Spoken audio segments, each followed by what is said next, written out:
your boy Mac Mall back with another one from Not the Shop Podcast with my co-host Money Team Mail in the building.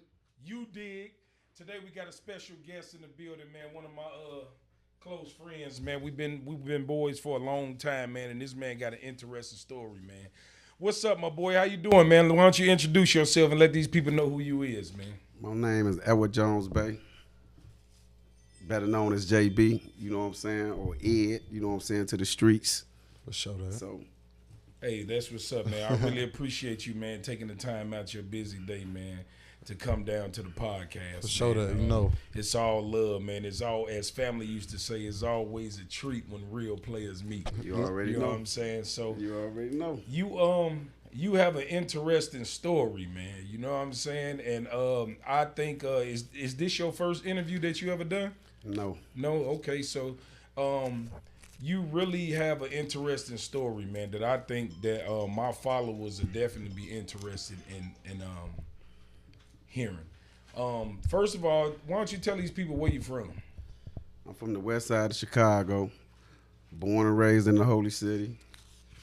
Migrated, you know what I'm saying, out here. My grandmama bought a house out here in 79, and so I came here, but I was raised on 16th and came out here ever since then. To the Austin neighborhood. To the Austin community. For sure. And so I grew up on both sides. Yeah. 16th, 12th Street. How old you was when y'all moved on this side?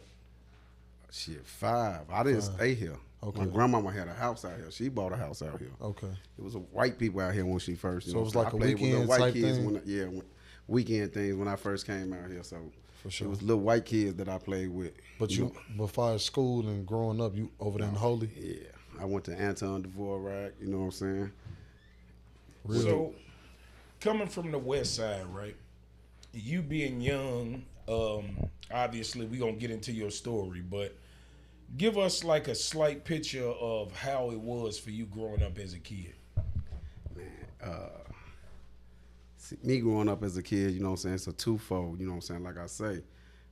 My grandmama, when I came out here, you know what I'm saying, was good grass, everybody on their own property. When I go back over there on 16th, it's vacant lots, ain't no grass, it's glass, you know what I'm saying, and it took two different worlds, you know what I'm saying, and as I got older, she just made it where every summer I come out here. First it was 2 weeks, now you out here the whole summer. Things that's like 10, 11, 12, you know what I'm saying. Then at one point, you know what I'm saying, I lived with her because she took me from my mama, you know what I'm saying, because my mama was, you know what I'm saying, started doing drugs. For sure. So, you know. So your grandparents pretty much took care of you. Did you have a father in your life? No. No. Never knew Pops. For sure. So you don't know your father at all? Nah. So, No stories of him that, you know what I'm saying, or the things that he did as a revolutionary and things of that nature. And maybe that's why I got that revolutionary spirit in me. You know what I'm saying? All I got is stories. So you did hear about him? Yes, but okay. I never met him, you know what I'm saying? He left when I was 6 months and went to Vietnam or one of the wars. So I don't even know the man. So did your mom tell you about him or was it your grandma? It was my, no, neither one of them. It was my uncle and my grandfather. Okay. My grandfather, you know what I'm saying, like he was a revolutionary. You couldn't sell drugs and things of that nature. He was power to the people, you know what I'm saying? Before they was Black Panther, they already had how they was gonna move up and down Roosevelt and they was from the Holy City too. Yeah, through the community, but they was off Roosevelt. My father was supposed to be a Gypsy Cobra, you know what I'm saying, one of the heads of the Gypsy Cobra, and that's who ran Roosevelt back in the 60s and the 70s. And you grew up in the 80s, right? Yeah, so 70s. Okay. So 70 born. What was your biggest 80s. From growing up in the Holy City and being in the Austin community a lot?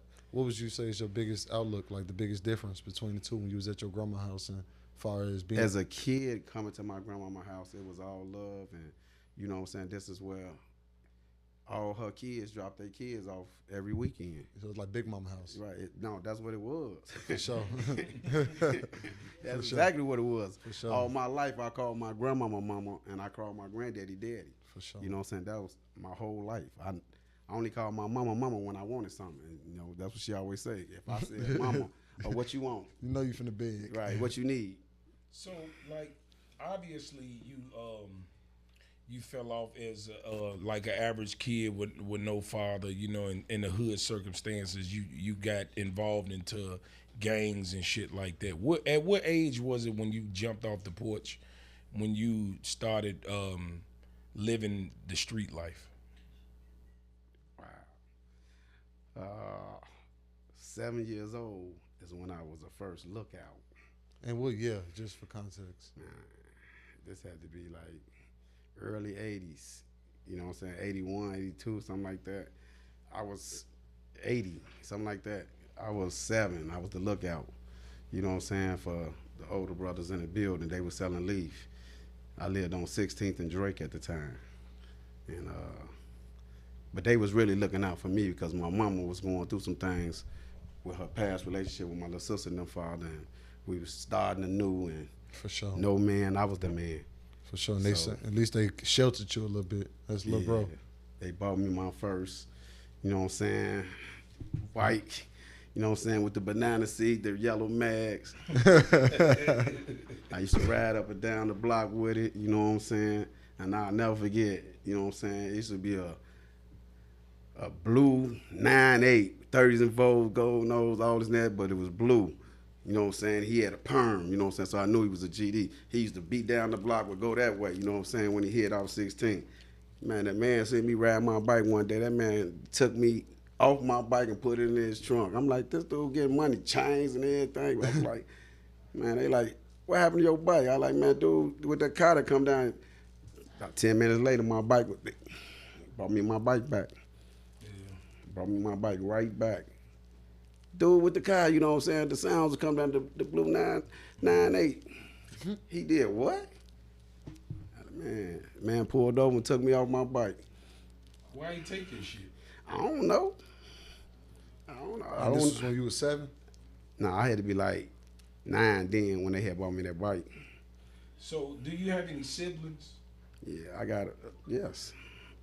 I had a sister, older sister, then I had, you know what I'm saying, 2 little sisters and a younger brother that I had to be responsible for. So, you know what I'm saying, like I say, I jumped off the porch at an early age, more younger than most young men, because once my mama started, you know what I'm saying, doing drugs and things of that nature, hey, I had to go full-fledged, you know what I'm saying? So I'm the man. Do you mind telling the viewers what fraction of the mob you was in? I'm a vice lord, But what fraction of Vice Lord?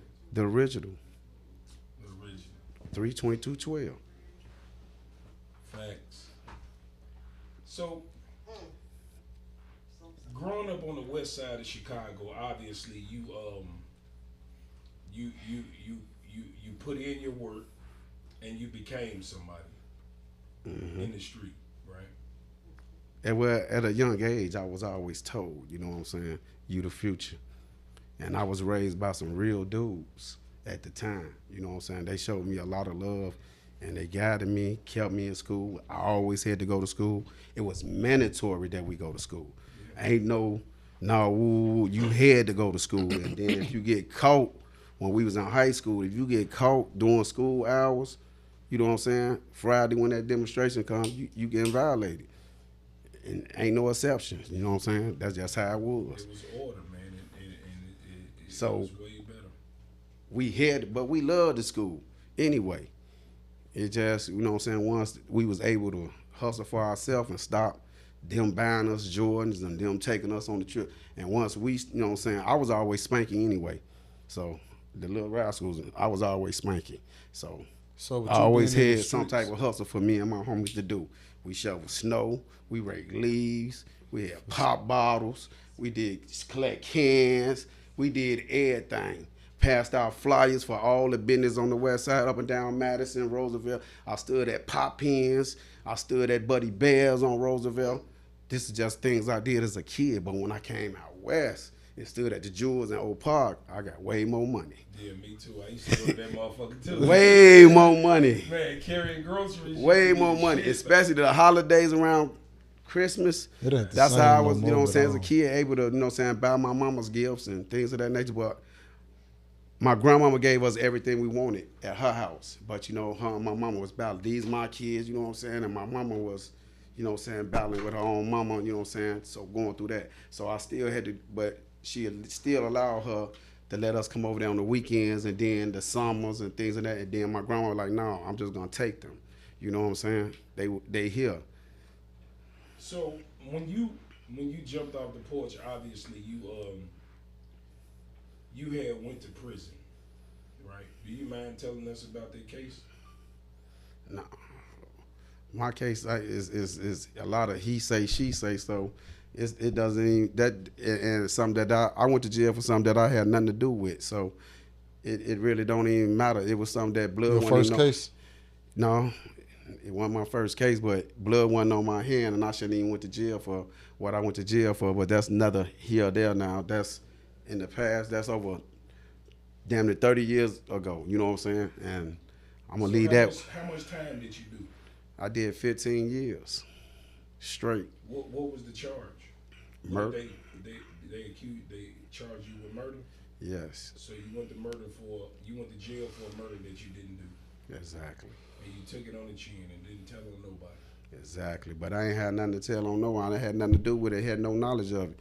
It's just who my name was ringing. And then some people felt some type of way about other people that was riding with me, and they thought that they had something to do with it or whatever. And hearsay, she say, and my name was just always ringing at that time. And they wanted you off far as the streets so and with the RICO. Yeah, these motherfuckers, the police, everything, and then people that like, yeah, where you go, it's trouble. And I'm like, no, it ain't that.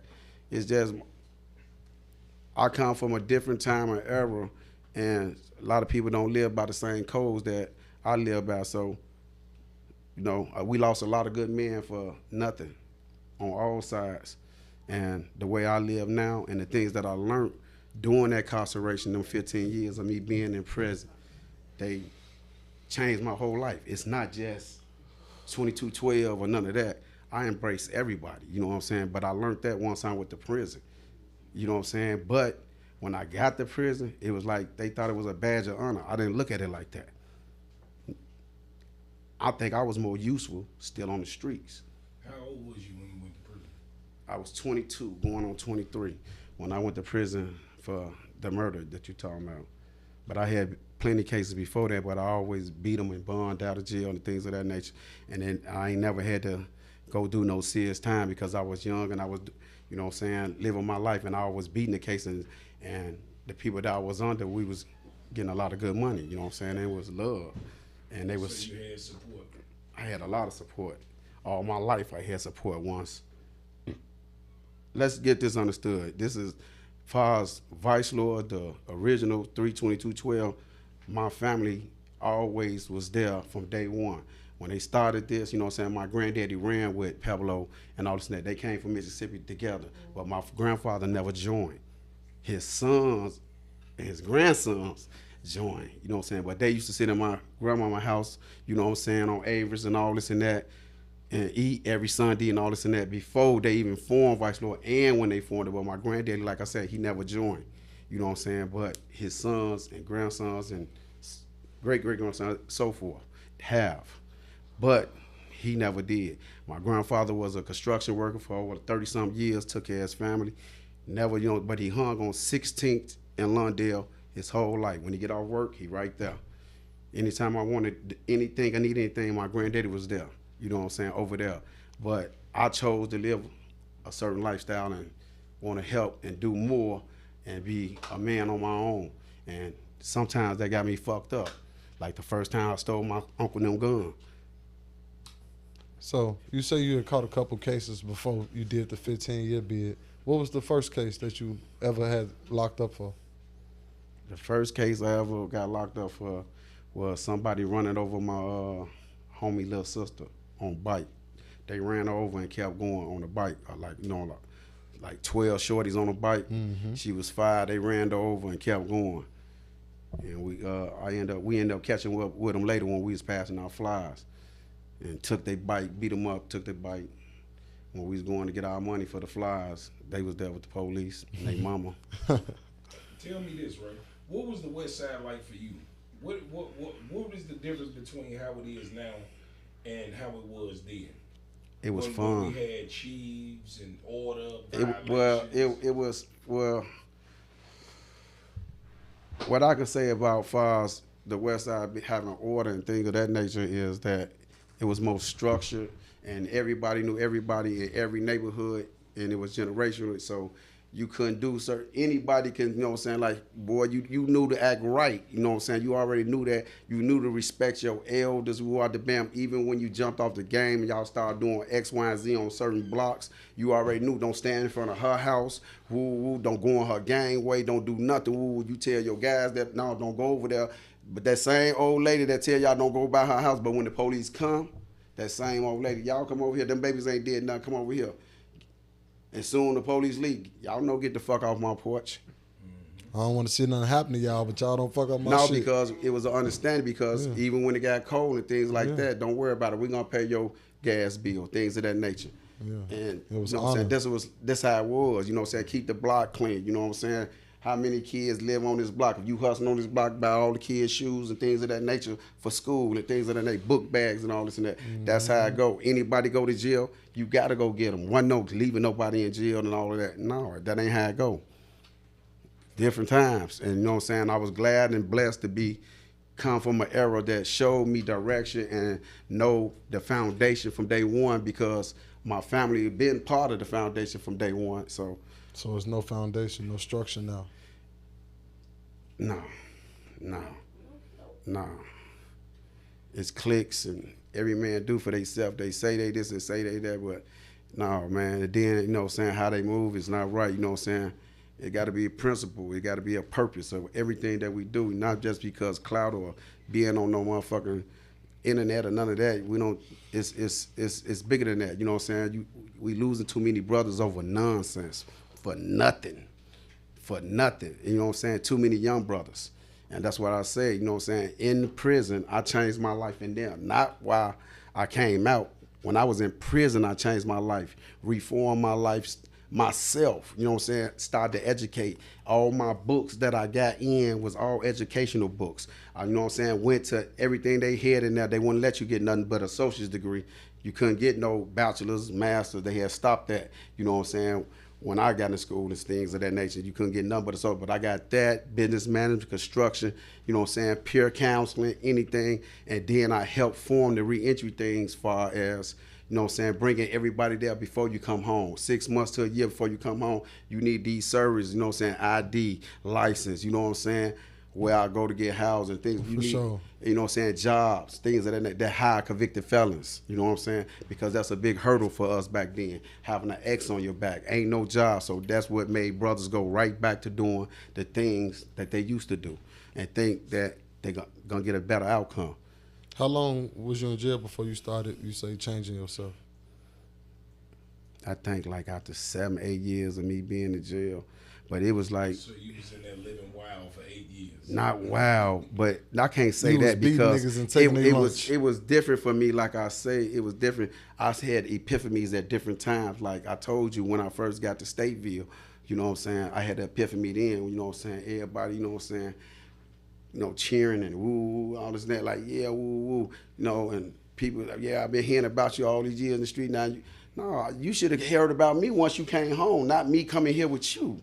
You know what I'm saying? It ain't, like I say, I felt like this ain't no badge of honor to come to jail. That's not a badge of honor to come to jail. That was like something that I shouldn't even experience. Definitely. The truth was, then to be in jail for something that you ain't even had nothing to do with, that even made it hurt even more. So, you know, I was bitter, you know what I'm saying, about a lot of things, you know what I'm saying? But at the same time, me being who I was before I came to jail and while I was jail, you know what I'm saying, from the county to, you know what I'm saying, the Stateville and all this and that, I can't change who I am, and I am who I am, you know what I'm saying? And I'm going to be a leader all my life. But I can't lead my brothers or nobody to no negativity, you know what I'm saying? It got to be all positive. What we doing to change things. When I came home, certain young brothers that was young when I left, I would love to see that they had their own movement, wave, and things going on. Barbershop, you know what I'm saying? Buying property and things of that nature. I salute you when you know what I'm saying? Because a lot of people were still indulging in things that They lost. You know what I'm saying? And you surpassed a lot of things and overcame a lot of things, but you know what I'm saying? And when I came home, you seen how I moved.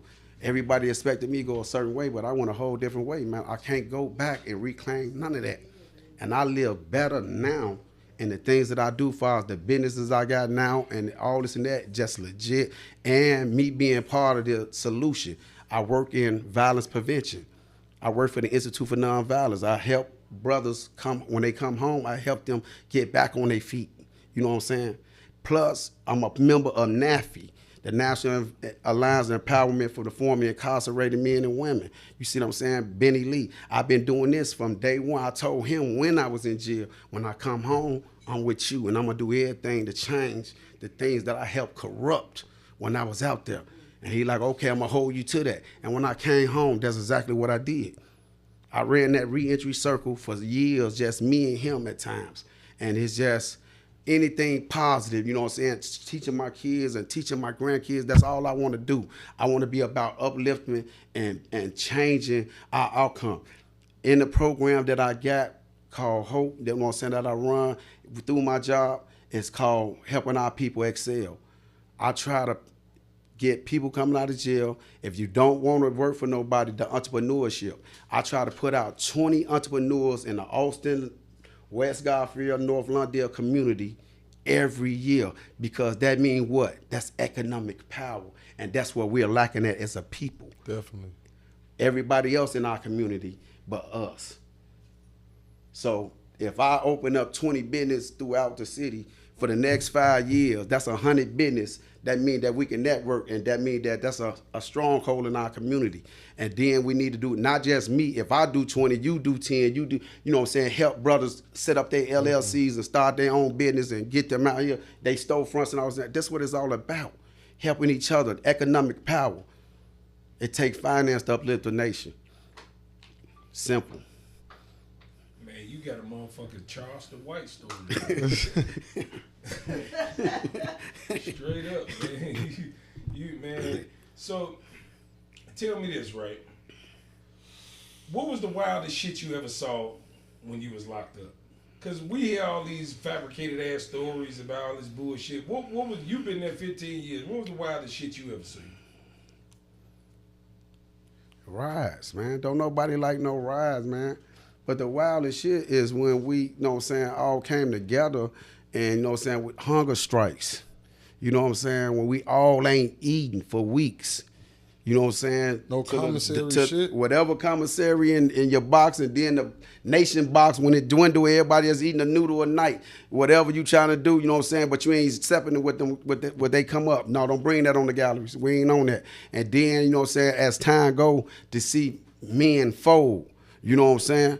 Who was that? You know what I'm saying? Eating a steak tray. Right. Who, you know what I'm saying? What gallery is that eating? And things of that nature, you know what I'm saying? But to see when we stand together and we ain't fold, and them people, you know what I'm saying, give us what we want. Once I seen that, you know what I'm saying, power, us as a whole, not, you know what I'm saying, Vice Lord GD or none of this, King, none of that. When we was all together as one. So it was all y'all, not just the Vice Lords, it was Kings hey, and man, everything all on the same. whole sale house, and then, you know, the whole joint, you know what I'm saying? That's how it go. You know I what I'm never saying? seen that. So you say you had Mexicans and GDs and niggas from other states. Hey, man, every galley was different, but you know what I'm saying? That's what I'm trying to tell you. Hunger strike. Jailhouse hunger strike. For real. That's what's up.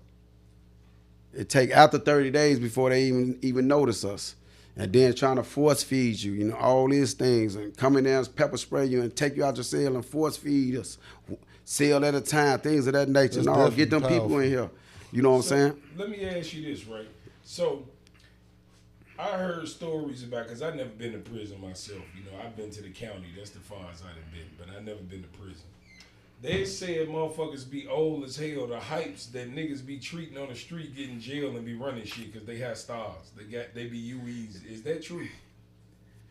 For certain people, man. Like I say, man, certain people come through the jails, you know what I'm saying, fucked up off the dope and all this and that. And once they go through that dope sickness phase and get clean and woo out the bam, you know what I'm saying, it depends on who they are. Not everybody, but certain people have got away with that, using who they family name and things of that nature probably. But, you know, all things come to an end when shit hit the light, you know what I'm saying? But for certain people, you know what I'm saying, it was cool, but you know what I'm saying, I never indulged in none of that, so, you know what I'm saying, that ain't what I come from, and then, but a few of our great men have indulged in that, and they still was great men and treated as great men, even when they was off their square and came in there because of who they were, they title that they been had from day one before they fell off the madness. So they still was respected, you know what I'm saying? Then they came in there and got themselves back together and, you know, got back on count. And yeah, he gonna run it when he thinking well because he want to know. He is who he is. For sure. You know what I'm saying? You can't take that away. Nobody's credibility of who they are. You can't, especially when it comes to building blocks of what they done did for us, them organizations that they are part of, whoever it may be. So in like back in the day, right? So you got me by what, about 6-7 years, some shit like that. Yep. So you stop trying to tell my age, motherfucker. You done told you motherfuckers how old you is. Now you telling motherfuckers my age. Show just put me in the mindset. So you was at a decent age when them blocks back then was doing stupid money. What's the most you ever seen on a block do back then? Man, I can't speak for nobody else money, but I just know that blocks was doing what they was doing. Everybody was having money, and it was like, you know what I'm saying? It was like they go flip some, y'all go flip some. I was just saying, what was the most you ever seen in a day come off a block? I couldn't tell you, man. I couldn't tell you because money was just flowing so good then.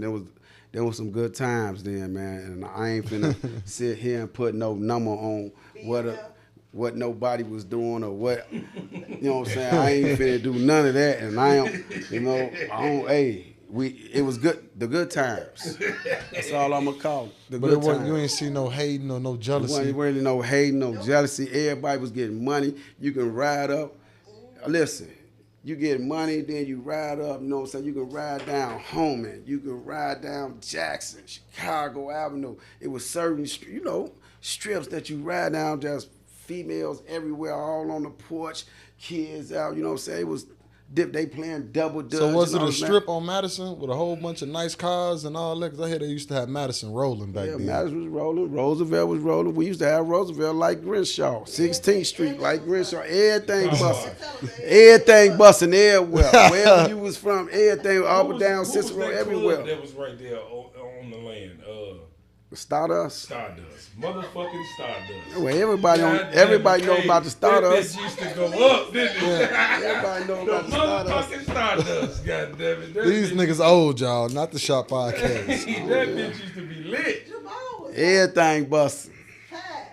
What? No, I went to the Stardust. I think I was about like, I really can't. I know I was young, man, but I remember going to that motherfucker. Because I remember an incident where we was in that motherfucker one time and something happened. I don't want to put the names out there who it was, but all I remember, motherfucker locked the door. motherfucker got theyself right up in there.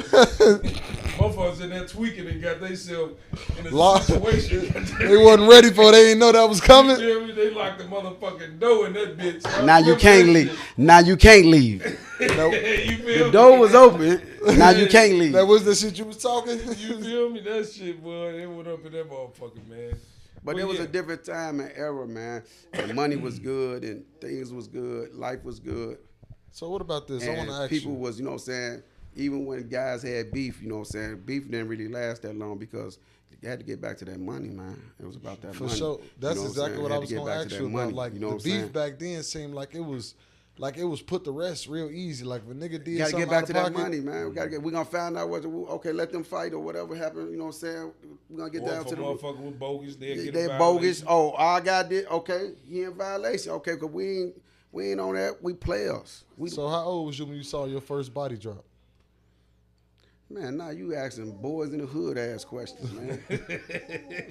First time I ever seen somebody, a body, it wasn't no dead body drop. It was the first time I seen the dead body, you know what I'm saying? I was on 16th, and I was going on 16th to Londale to get my cousin them and my friends them, and the abandoned building that was right there on the corner, a hype must have got drunk and fell in that motherfucker. you know what I'm saying, when it was flooded from the summertime and, you know what I'm saying, fall with the water, and then it froze and died. And he was frozen there, but, you know, as the ice unthawed now in April, it was cracking, so his body was, you know, just paused, but cracking with the western name. But you can see it was a dead body. We going there to pee, and man, it's a dead body in there. Hey, did you ever heard about the bucket of blood? Oh my God. Yeah, everybody heard about the bucket of blood. But the first, but you asked me a question. I'm gonna give it to you. Since you asked me that, I was had to be like 7 or something, 8, and Sir Chicken. They was on Ridgeway at the time, in 16th, and my mama gave me, you know what I'm saying, the money, and you can buy with the food stamps at the time too. So we go down there, get the bucket. You know, they had the 20 piece or whatever, 10 piece, them big old pieces of chicken out the bam and all this and that. So I go get the chicken, order the chicken. When I walking past, I'm coming from Drake. When I walk past Londale, I seen a guy called Big Lord up there, and then, you know what I'm saying, it was a sissy right there, and he kept telling the sissy, get the fuck on, ooh, out the bam. And he like, man, I've been around here all my life. You know who I am. I live right.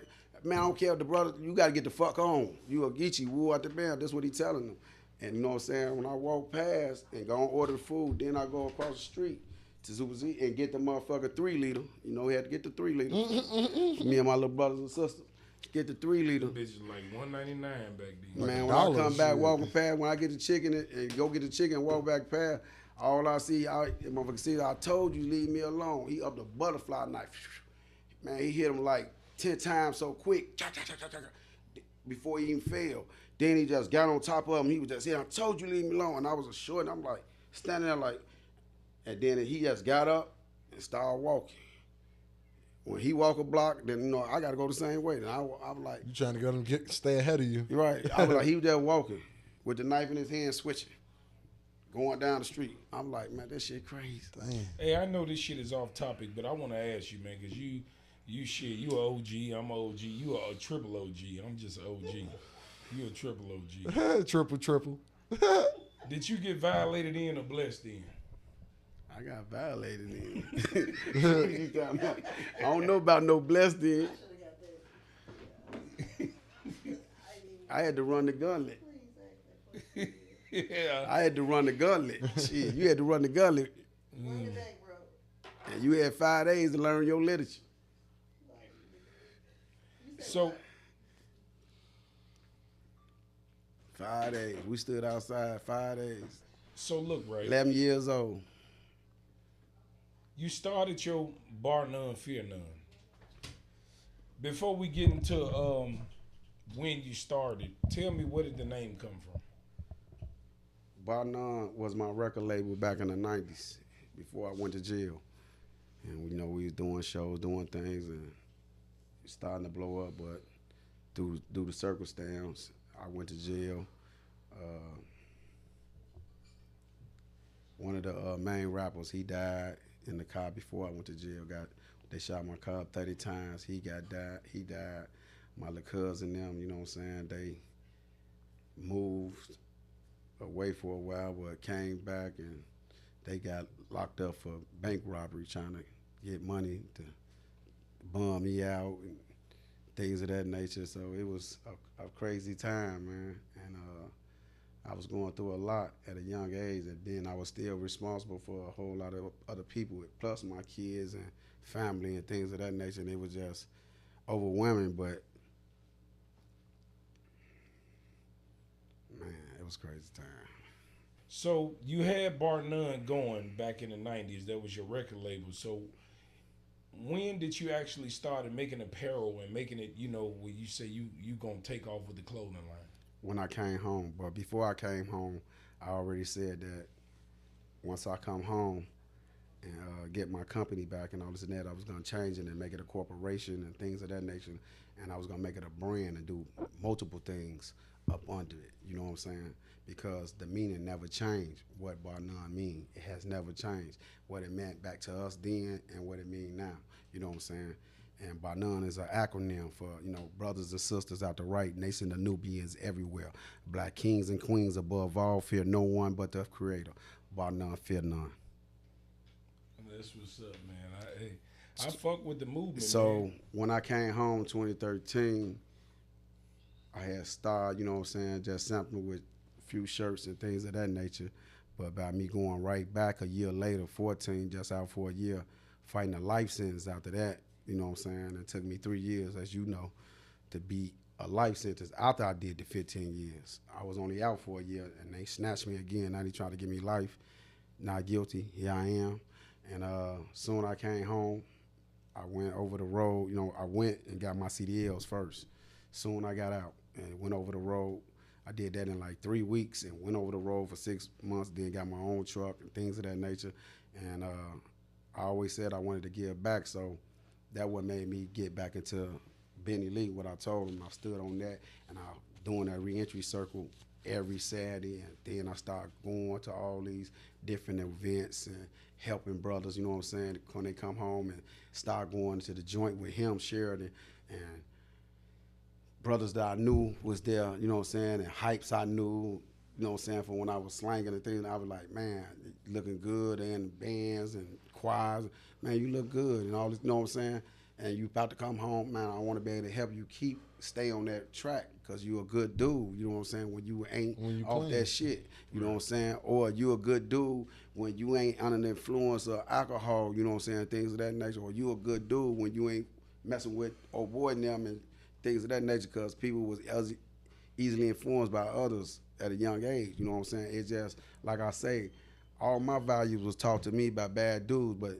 they had genuine love for me, and everything they showed me wasn't no negative stuff. So, but to the public, they say they bad dudes, but they gave me real jewels. You know what I'm saying? So, and I love them for that. You know what I'm saying? The people that I come up under, you know what I'm saying? I love the way I was raised, as far as when I got in the game. You know what I'm saying? That family. You know what I'm saying? But my uncles and all them, they what showed me this from day one. You know what I'm saying?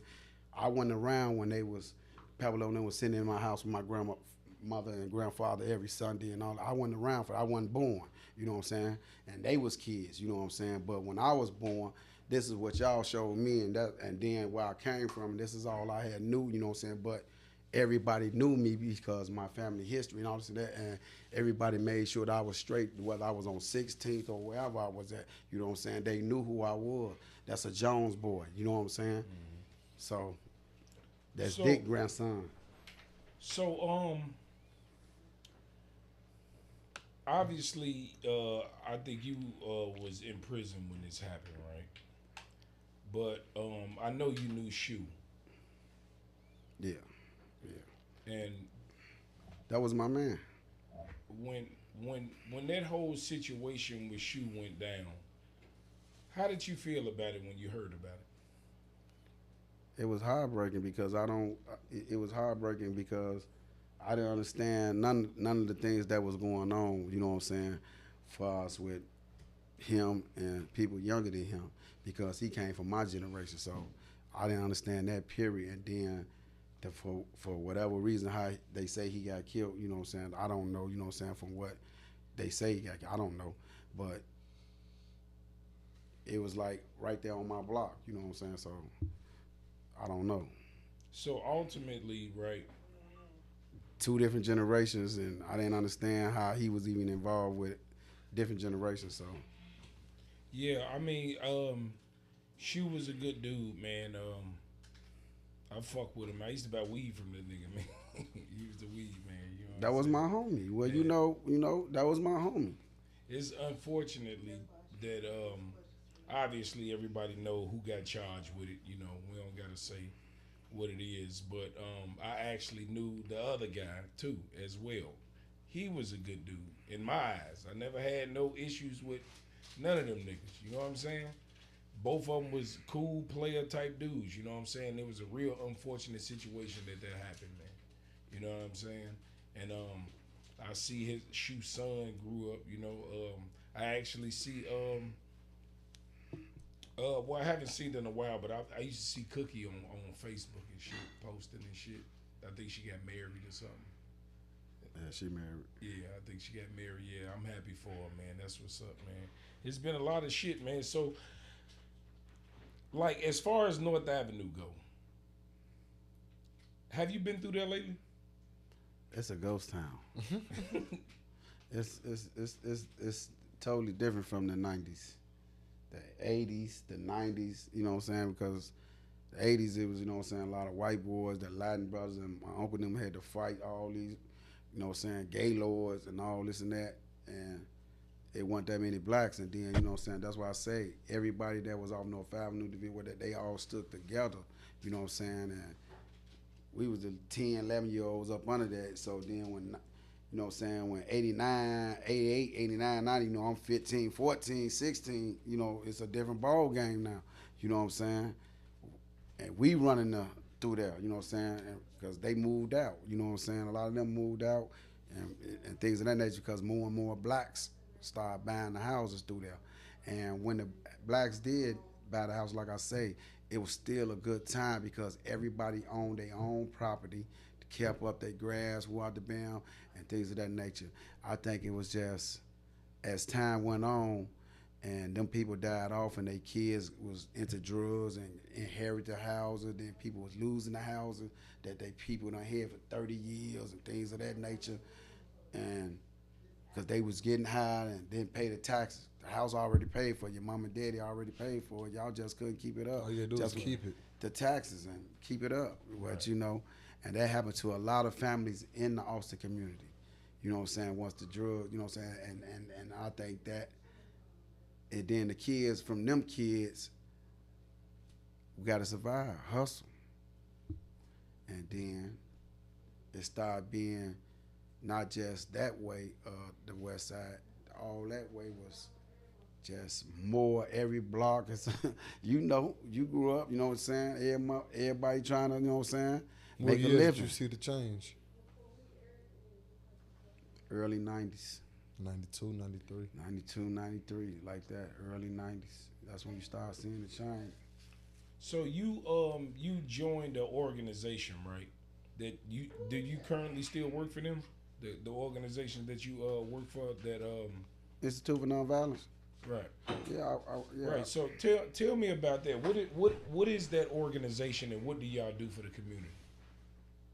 We do a lot for the community. It's a. What's the name of it first? So like the people that's watching know, so possibly it can help somebody. The Institute for Nonviolence it's a violence prevention organization right here in the Austin community, West Garfield community, back of the yards, and Brighton Park.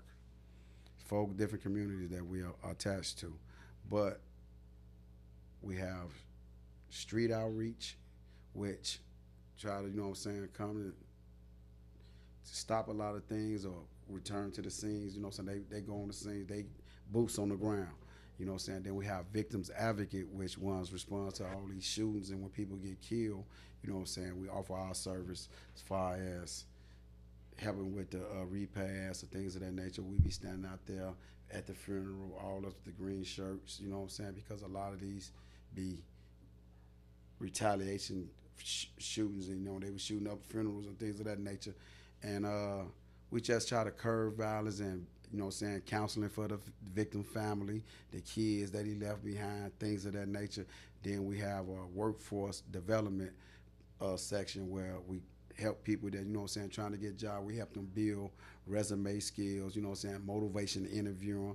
We give them nonviolence training, and we give them CVI, which trying to, you know what I'm saying, is a cognitive thing while we trying to change their thinking. Because, you know what I'm saying, if we get you to thinking right, you'll say yourself.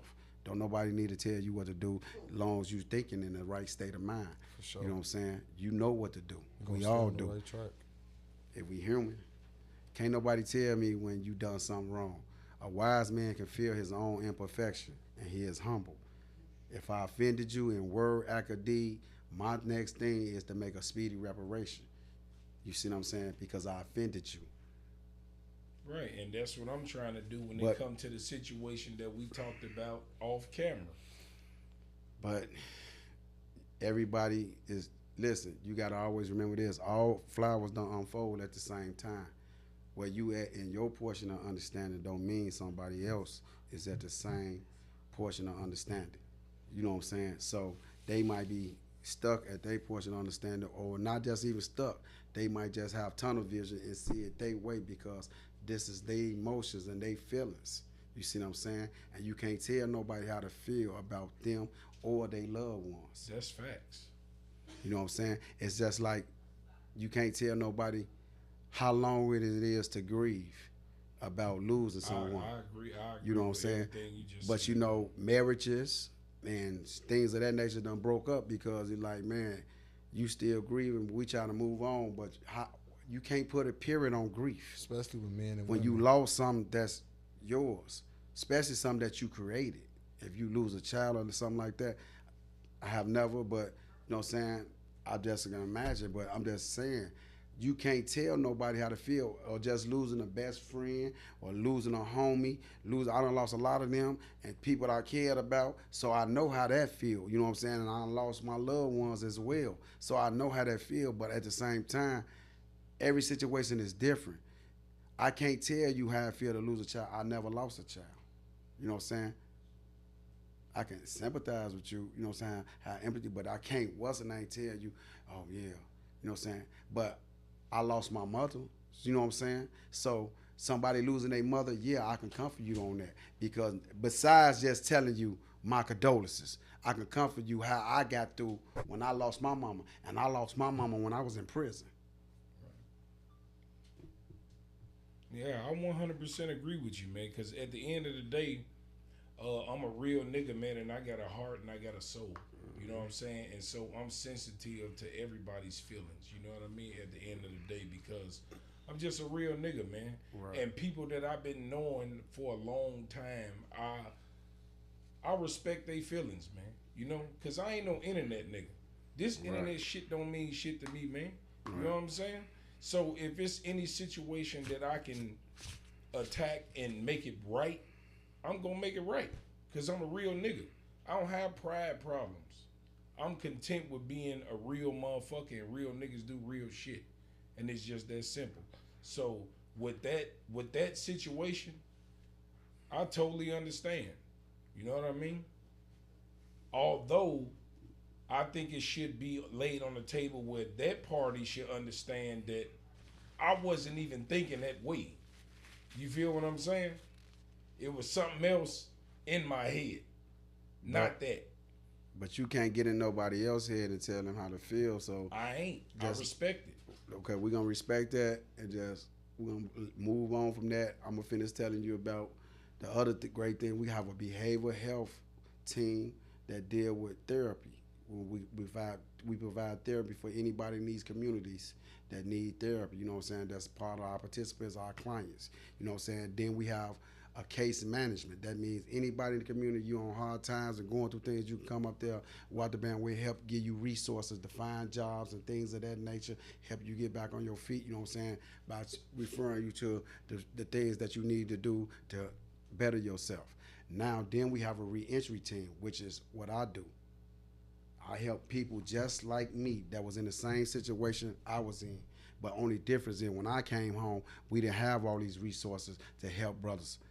I had to get it out the ground. I worked in the freezer for $10.75, $10.95 or whatever, an hour, you know what I'm saying? And then I was working 12 hours doing this when I first got out, just to have a job and know that I wasn't going back. But let me be clear, my first 2 weeks out of jail, I had my own crib, my own car, and a job. Due to my brothers that I met while I was in jail that helped me when I came home, my Moorish brothers, because I'm a Moorish American. That's what Jones Bay mean. You know what I'm saying? I'm a Moorish American. Bay mean I'm a governor. You know what I'm saying? So, anyway, like I was just saying, I done lost my train of thought. No, it's all good. I lost my train of thought. So listen, before we get out of here, man, I want you, if there was one message you could give to the youth as being the triple OG, man, what would it be, man? Man, put the guns down and get some money, man. It is more than one way to skin a cat, man. It's more than one way to get some money, man. You can get some money so many different ways, and they so creative on getting this money. But, man, stop with the beef. Man, just, if you know what I'm saying, I'm talking about man, shout out each other. Accomplishments. That's what we need more of. Anything negative, it goes through the airwaves like this. That's the only thing. But when you talking something positive, man, they get overlooked. The glory and shame has been misplaced. And we got to get back to loving each other and trusting each other. We don't trust each other, and that's a learned behavior that we was taught.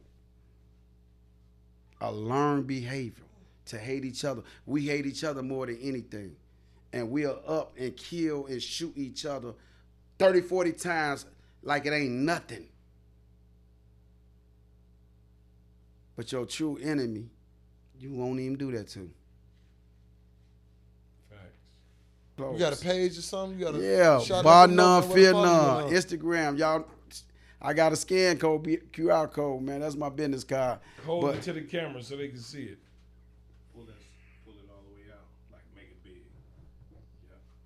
Yeah, man. Subscribe, man. Y'all know what's going on. Scan this, man. Y'all know what's going on, man.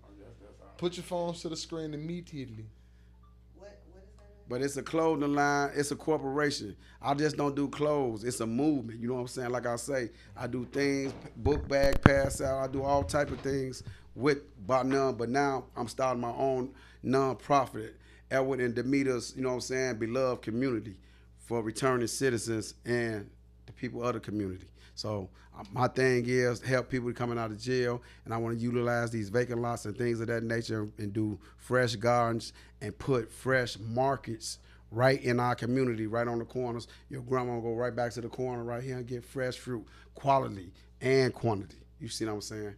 And that's what I'm on. Plus, I'm going to keep on rocking this brand, Barnonefearnone. This is me. I make everything. Women clothes, men clothes, kid clothes. And I've been doing it since I got out, after I beat that life sentence. And I got real estate, Airbnb. I want to shout my Airbnb out too. Y'all can look it up. You know what I'm saying? Edward Jones. I do everything. You know, I'm a motivational speaker. And, you know what I'm saying, I do anything that's going to help me to help myself and help my community.